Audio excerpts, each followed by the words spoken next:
Bonjour, aujourd'hui on va travailler sur les hauteurs de triangle.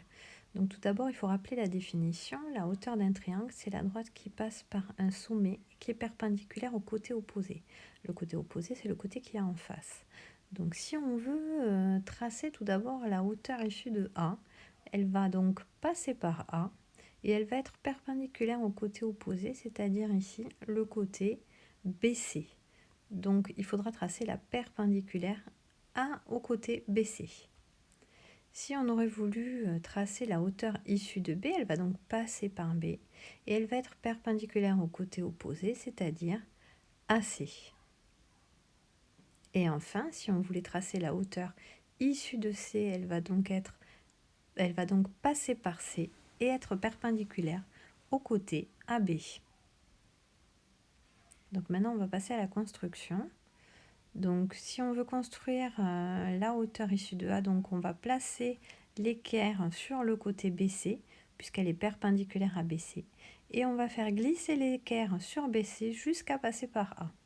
Et ensuite on trace donc cette droite qui est perpendiculaire à BC et passant par A.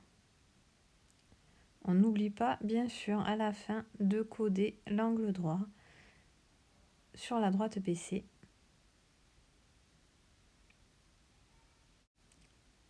Deuxième exemple, donc ici on va vouloir tracer la hauteur issue de A.